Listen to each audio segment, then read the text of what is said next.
Well, there's no correlation between poverty and trying to burn down your own centers of the city in the places that you need to have, obviously, places to go to work at. But what I think has happened here, Kelly, is that, Megan, is that what we've seen is a pattern that's emerged, starting with the Trayvon Martin case. And obviously, no large-scale violence broke out. But then we had Ferguson, and then we had Staten Island, and now we've got a series of other incidents, concluding with Freddie Gray. And there's almost this notion that this has become the new civil rights movement, oddly enough. And this has got to have people like Dr. King spinning in their grave to hear people describing this as some sort of movement now. Why? Why? Because we hear the Black Lives Matter, and what we are told is, folks feel like every week they see another black man get shot by a cop. Now, in the most recent two incidents, the cops got charged, but there was videotape.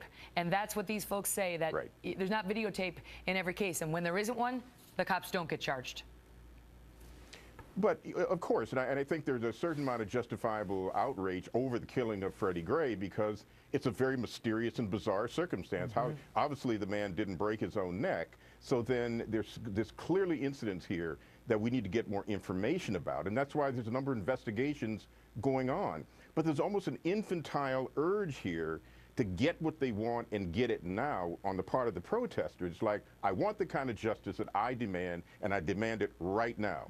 Well, that's not the way things operate. So it's almost an infantile impulse to get what they want, despite the fact that we do hear people calling for calm here.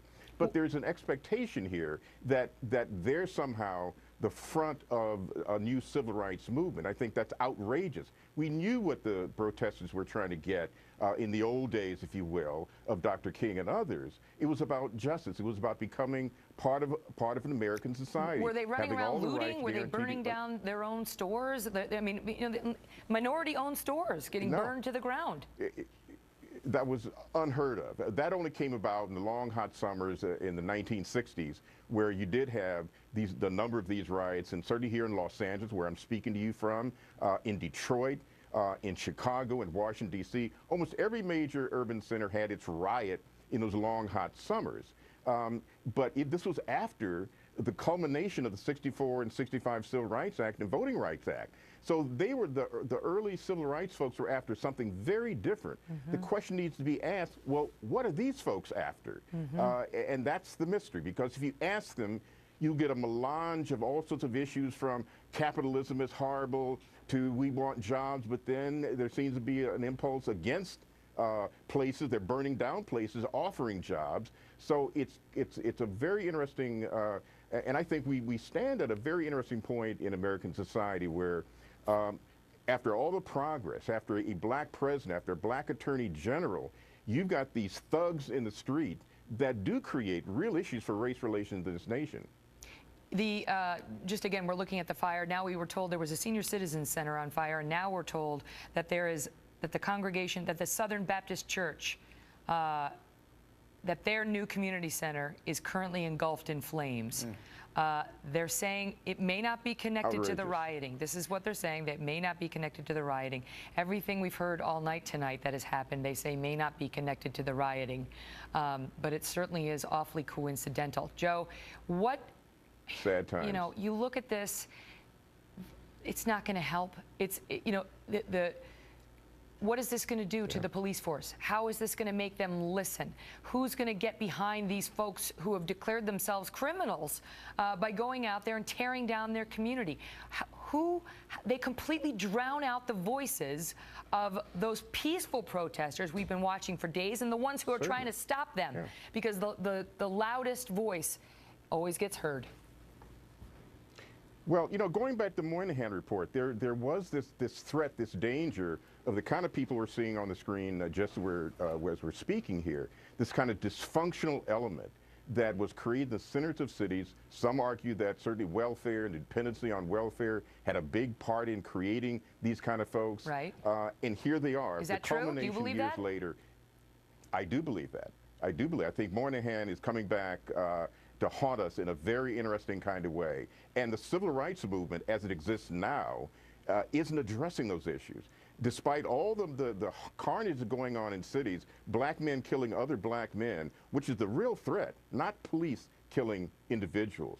Yet we only see the protests when police will kill a black individual, and then it's a matter of black lives. And what don't about matter. beyond? Something often. What about, Joe, beyond police on civilian violence or incidents? Because the greater socioeconomic status that folks here in Baltimore are dealing with, and African Americans in particular, I mean, you hear a lot about how they got this way, how the situation got this way, how the city got this way, but not as much about personal empowerment and how people take responsibility for their own lives and lift themselves up. And a lot of folks will say, even saying that misunderstands their situation, that they can't do it, they've been kept down for so long, that society needs to lift them up now. See, we can't continue to make excuses. When Los Angeles had its riot here, and a lot of damage done, a lot of lives lost, a lot of buildings burned, and people said, well, we need more stores in our community. We need more big box stores. We need more business to come. We want more investment in the community. Yet, look at the message that it sends. If you were the owner of a big box store or a corporation, you'd be rethinking whether you wanted to rebuild in Baltimore or whether you wanted to open a site in Baltimore, because why? The potential of it getting burned down by thugs. So it's a self-defeating, it's the tail chasing that goes on here about people saying, oh, there's poverty, there's not opportunities, none of the same kind of amenities that we have in other parts of our city. Yet look at what goes on. And those people that own those businesses, whether they're small businesses or large businesses, they got to be reconsidering whether or not they're going to rebuild or whether they want to invest in a place where you might lose everything in several years. Joe, thank you. I want to stand you by and tell the audience that this is the latest update on the fire of the community center. It was under construction. That's good. It was not located. It was not occupied. It was under construction. And they are saying, of course, now it is related to the riots, the burning of it, which comes as no surprise, I'm sure.